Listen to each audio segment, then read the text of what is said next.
Hi there, I'm James Preston and thanks for tuning in to kalkinemedia.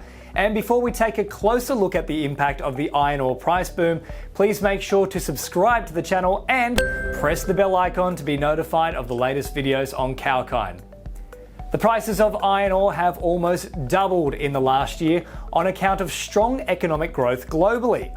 China's decision to curb steel production and rising iron ore prices have pushed steel prices to record highs.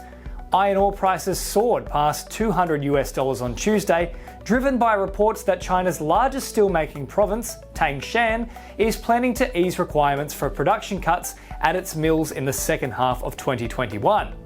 In recent months, the market has seen several ups and downs, with prices hitting a record high of $237.57 per tonne in mid-May, owing to a strong demand from China after the Labor Day holiday.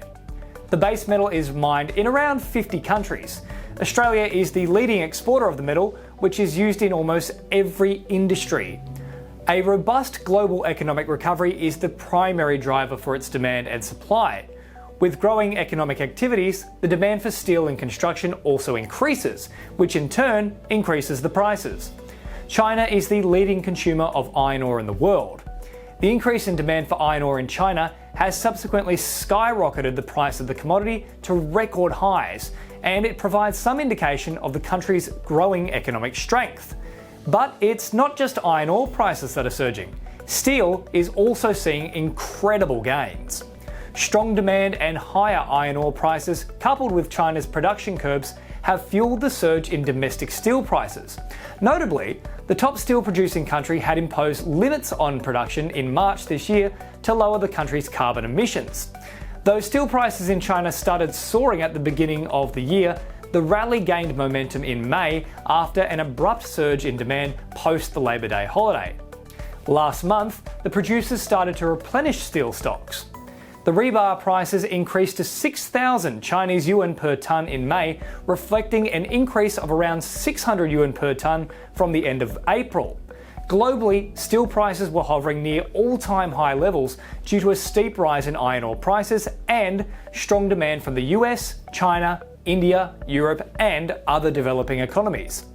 So, which sectors are being impacted by this boom?